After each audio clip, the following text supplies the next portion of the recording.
नमस्कार, मैं हूं आपके साथ मयंक। आज 22 तारीख है और जो खबरें आ रही हैं ईरान से, अमेरिका से, वो बेहद चिंता पैदा करने वाली हैं। और मैं एक बड़ा सवाल पूछना चाह रहा हूं, अपनी बात सामने रखना चाह रहा हूं, वो ये कि क्या हज के बीच में धोखे से ईरान पर बड़े हमले की तैयारी है।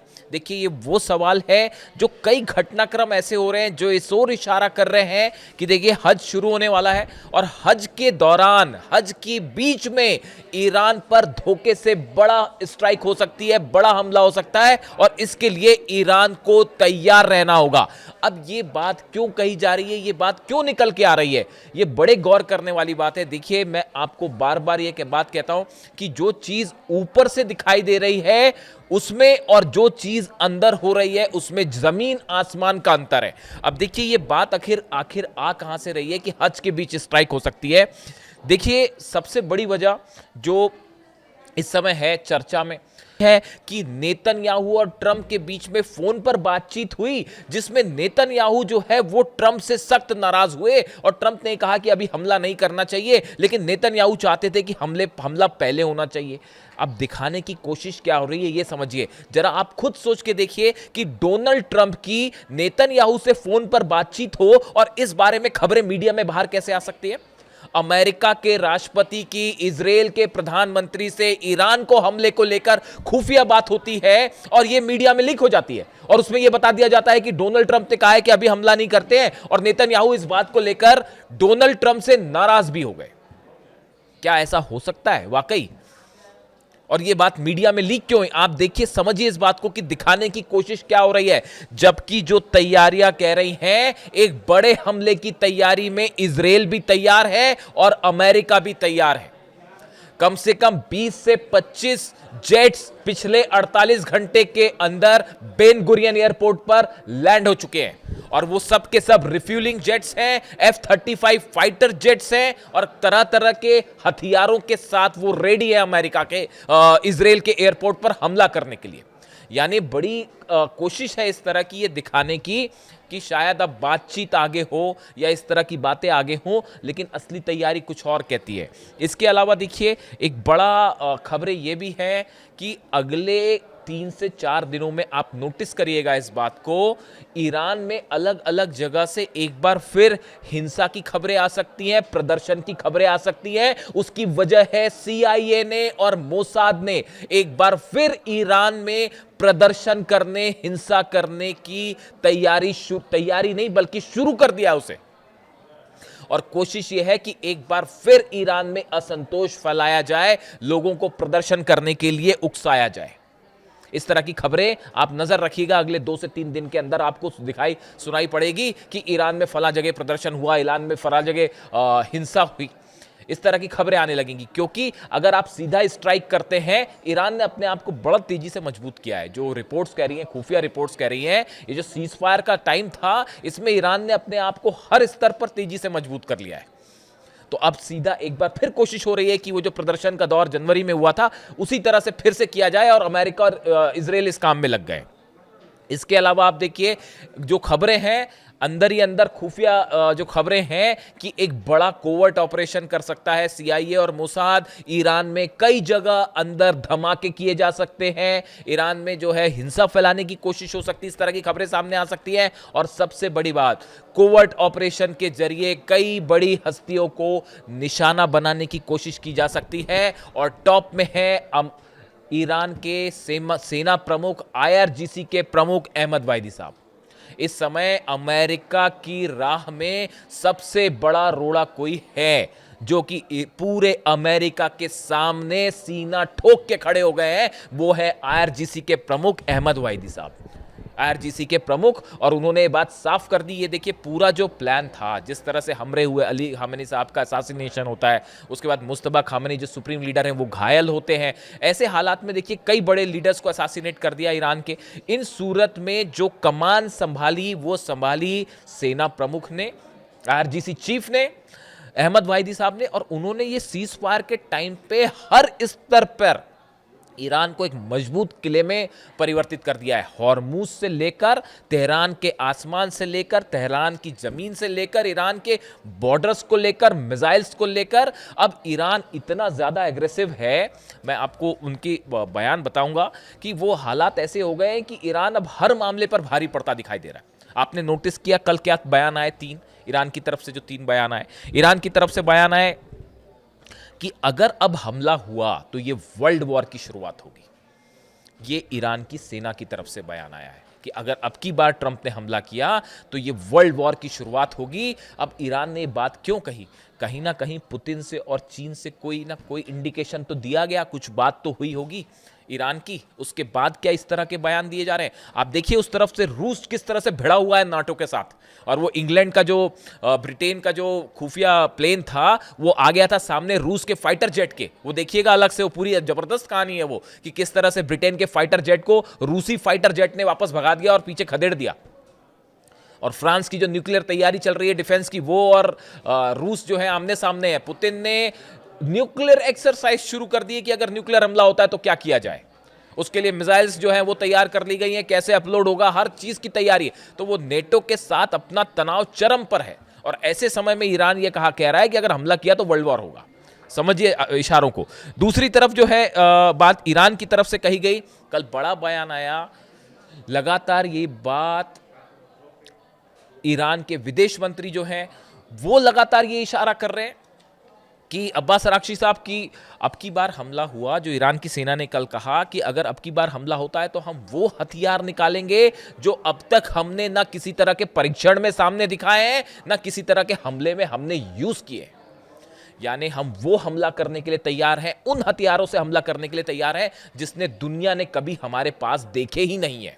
सीधा सीधा मतलब था कि ये जो आप सोचते हैं कि 2 से 4 हजार किलोमीटर की रेंज में ही ईरान हमला कर सकता है, अब की बार इस रेंज के बाहर हमला होगा। इसके बाद अब यूरोप पर हमला हो सकता है, इसके बाद अमेरिका के उन बेसिस पर हमला हो सकता है जो आज तक किसी ने नहीं सोचा था नहीं हुआ होगा।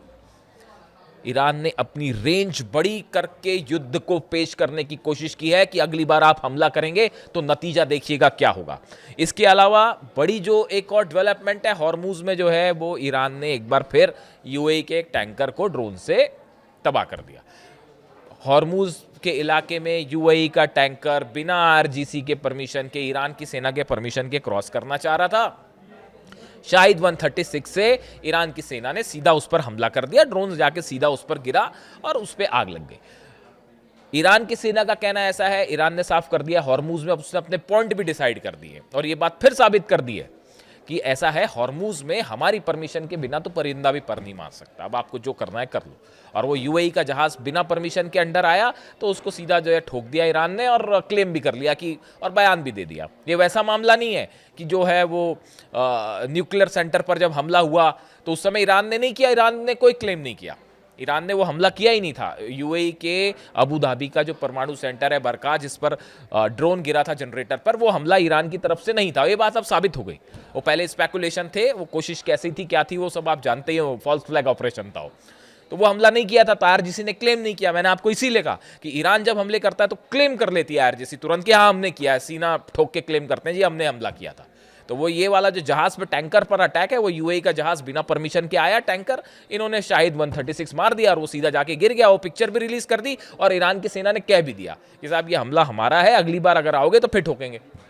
तो वो साफ बोलने को तैयार है। यानी हॉर्मूज में भी इसने साबित कर दिया। कल अकबरजादे साहब का बयान है, आपने सुना ही होगा, उन्होंने कह दिया कि पूरी तरह से अमेरिका फेल हो गया हॉर्मूज को खुलवाने में, और अमेरिका अब तक ये समझ ही नहीं पाया कि ईरान की असली ताकत क्या है, और ईरान को समझ ही नहीं पाया अमेरिका। तो कुछ हद तक वो इस बात को सही भी कह रहे थे। यानी आप देखिए ईरान का जो अप्रोच है वो बहुत ज्यादा एग्रेसिव हो गया है पिछले चंद दिनों के अंदर, और खास तौर पर पुतिन और जिनपिंग की मुलाकात के बाद।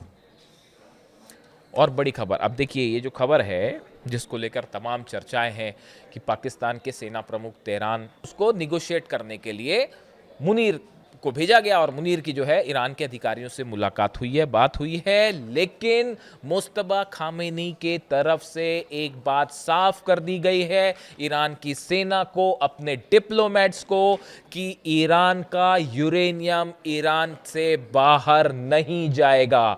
ये बहुत बड़ी खबर है और देखिए इसको लेकर लगातार ये कोशिशें हैं, पूरा मामला जो है वो यूरेनियम पर आके अटक गया है। इसीलिए पुतिन कह रहे थे कि ये डेड एंड पे पहुंच गया मामला। पुतिन ने डेड एंड शब्द का इस्तेमाल किया था। आप 9 मई का उनका बयान उठा के सुन लीजिए, उसके बारे में मैं चर्चा भी कर चुका हूं। पुतिन इस बात को जानते हैं कि वो जो है ईरान को, जो शख्स ईरान को समझता है अच्छी तरह से, देखिए हर देश का अपना एक नेचर होता है काम करने का, अपना एक तरीका होता है, उसका एक कल्चर होता है, वहाँ के लोगों की एक सोच होती है, उसको समझना बहुत ज़रूरी है जब आप डील करते हैं किसी के साथ। अमेरिका की डील क्यों नहीं हो पा रही ईरान के साथ? देखिए अली खामेनी साहब ने 30 साल तक वहाँ पर शासन किया, करीब करीब। उस 30 साल के शासन के दौरान आप अली खामेनी साहब के बयान देखिए, उनकी स्पीचेस सुनिए, उनकी सोच समझिए। उनका विजन एकदम साफ था, क्लियर था, कहीं भी उसमें किसी तरह की हेर फेर नहीं थी, किसी तरह का धोखा नहीं था, किसी तरह का मिलावट नहीं था। वो जो भी उनका स्टैंड था, वो आप उससे सहमत हो ना हो वो एक अलग बात है, लेकिन वो जो बात उन्होंने जो कही, वो बात हमेशा जो कही उसको दिल से उन्होंने कही और उसको हमेशा एग्जीक्यूट भी किया, जो कहा वही किया। इसीलिए अली खामेनी साहब जो हैं, दूसरे नेताओं से मैं बार बार कहता हूं कि वो अलग थे और ऐसा शख्स जो है वो सदियों में एक बार आ पाता है।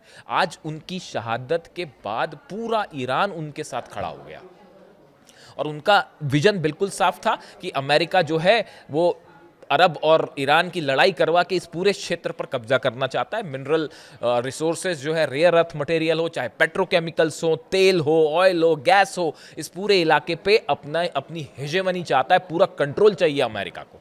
और इसीलिए उन्होंने उस इंटरव्यू के दौरान कहा था, शायद 81 का इंटरव्यू है, 1981 का इंटरव्यू है, जिसमें उन्होंने पूछा गया था कि ईरान का सबसे बड़ा दुश्मन कौन है। एक शब्द में जवाब आया था, अमेरिका। और अभी तक वो आखिरी वक्त तक उस बात को मानते रहे।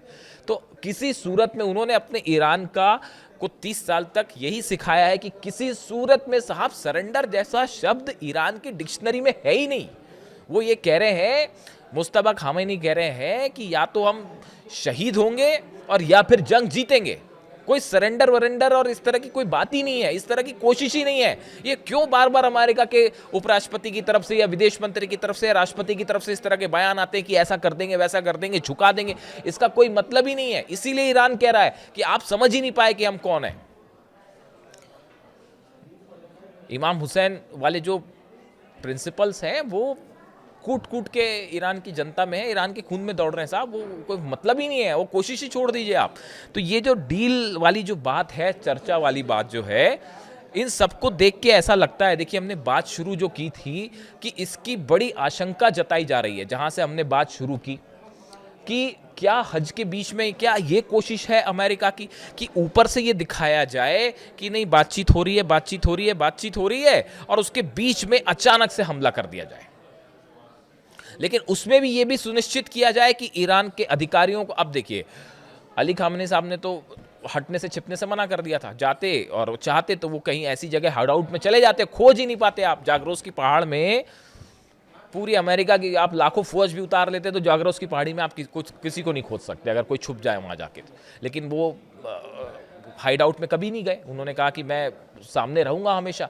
लेकिन अब जो है ईरान इस असैसिनेशन के बाद जो है ईरान अपने अधिकारियों की सुरक्षा को लेकर बड़ा कॉन्शियस है, अपने परमाणु जो साइंटिस्ट हैं उनको लेकर, मुस्तबा खामेनी साहब की सुरक्षा को लेकर, आरजीसी के जो चीफ हैं उनको लेकर। तो अब वैसा हमला वैसे नहीं हो सकता।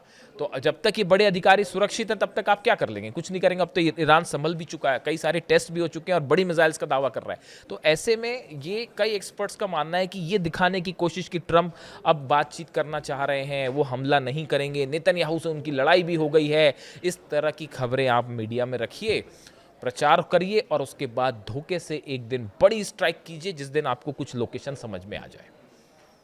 ये एक बड़ी कोशिश है, बड़ी तैयारी है। इसीलिए डील के रूप में एक बार फिर धोखा हो सकता है और बड़ा धोखा हो सकता है।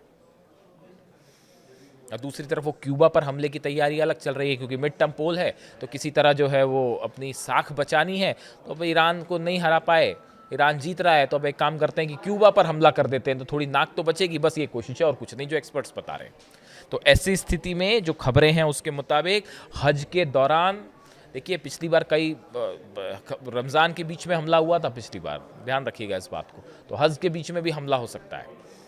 और ये दिखाने की कोशिश कि बातचीत हो रही है, डील हो रही है, और एक दिन आपको पता चले कि एक बड़ी स्ट्राइक हुई है।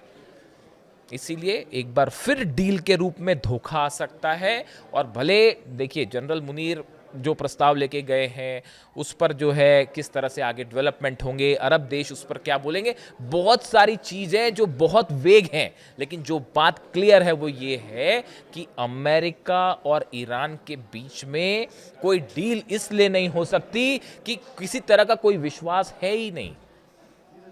यही बात अली खामेनी साहब हमेशा कहते थे, जब भी डील चर्चा होती है तो मैं अली खामेनी साहब का जिक्र इसीलिए करता हूं क्योंकि वो हमेशा ये बात कहते थे कि अमेरिका की नीयत ही साफ नहीं है डील करने की, तो डील कैसे होगी। तो ईरान सावधान, बड़े सारे एक्सपर्ट से बात कह रहे हैं कि ये बातचीत की बात होगी, और इस बीच हज के दौरान बड़ा हमला हो सकता है, और जिसकी जबरदस्त पलटवार की तैयारी है ईरान की, जो पहले कभी नहीं देखी गई।